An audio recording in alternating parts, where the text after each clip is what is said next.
The Little Mermaid, a special song.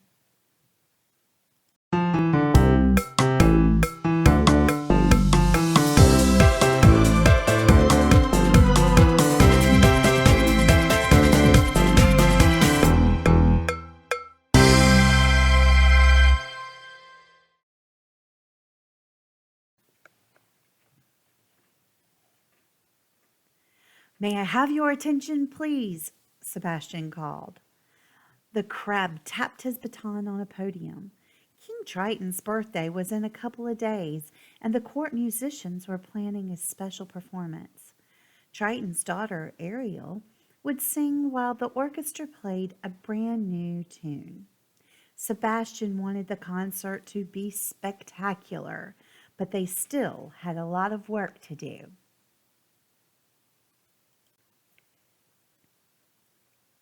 The crab raised his baton, and the musicians began to play. Beautiful music filled the sea until clang. Who did that? Sebastian demanded. I did, a young mermaid named Coral replied quietly. The best way to play the cymbals is to hold on to them. Now, if there are no more interruptions, Sebastian said grumpily, let's continue. The rehearsal went from bad to worse. Coral dropped her cymbal a second time. Clang! Then she tripped and landed on top of a kettle drum. As Ariel watched, Sebastian threw down his baton. Rehearsal's over, the crab yelled and stormed off.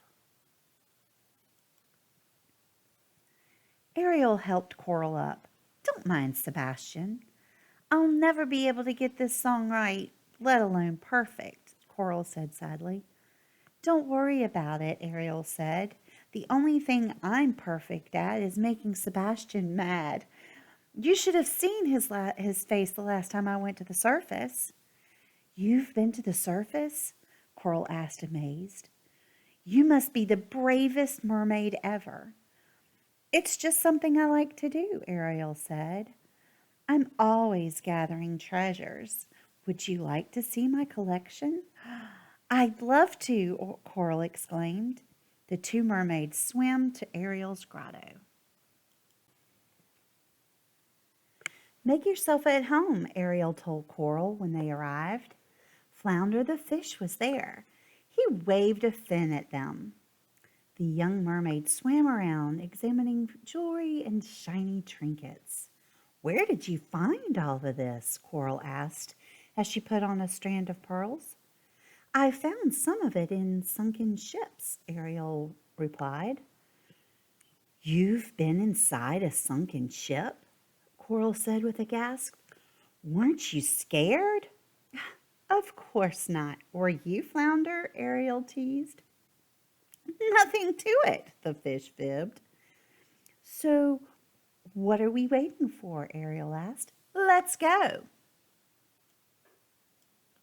Coral and Flounder trailed behind Ariel. Soon they arrived at a ship that had sunk to the ocean floor. Let's see what's in there, Ariel urged. Her friends followed her through a large porthole. Inside the ship, Ariel found an old steamer trunk.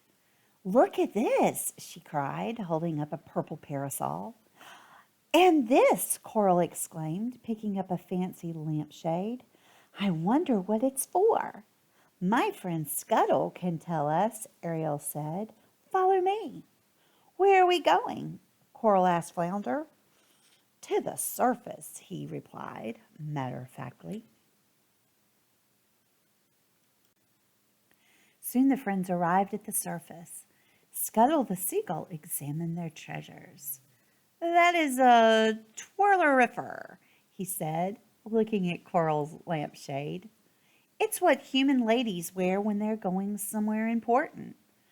Before long, the friends had to leave. As they headed home, Coral asked Ariel if she could keep the twirlerifer at the grotto. It might get broken at home, she explained. Of course, Ariel agreed. The grotto is my secret place. It can be yours too. A few days later, as Ariel swam toward the grotto, she heard someone singing. The voice was strong and clear, but sweet too. When Ariel arrived, she saw her friend. Coral, I didn't know you had such a lovely voice. You should be singing in the concert, not playing the cymbals. The little blonde mermaid shrugged. I just like singing to myself, she explained. I've never actually performed. The next day at rehearsal, Sebastian made Ariel and the orchestra practice over and over, but something always seemed to go wrong. The big day is tomorrow, the crab said, fretting. This concert needs to be fit for a king, King Triton to be exact. Let's try it again. So they did. The rehearsal went on and on. By the end of the afternoon, everyone was tired. See you tomorrow, Ariel said. Her voice was really raspy. On the day of the concert, Ariel could only whisper. She had lost her voice. Luckily, she knew who could take her place. Me, Coral said when the princess asked her. But I can't. You must, Sebastian insisted. Otherwise, King Triton's birthday celebration will be ruined. I can't sing in front of a crowd of merpeople, Coral said, pleading. Sure you can, Flounder said. Coral thought about how she had visited the sunken ship and gone to the surface, things she had never thought she could do, all because of Ariel. Now her friend was counting on her. All right, Coral said slowly. I'll do it.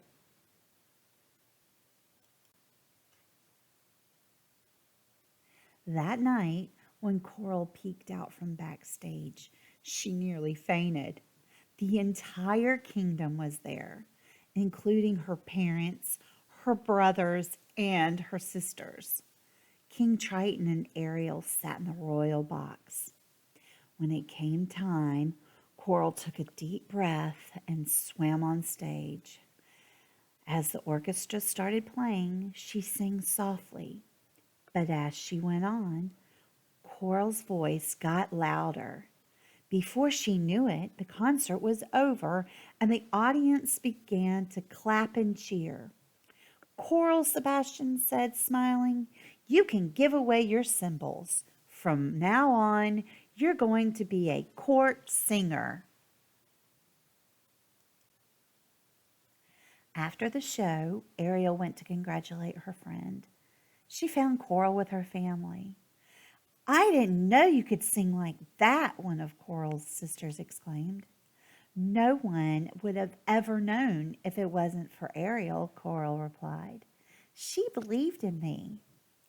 Ariel still couldn't speak, but she gave Coral a big hug. It was a wonderful evening. The end.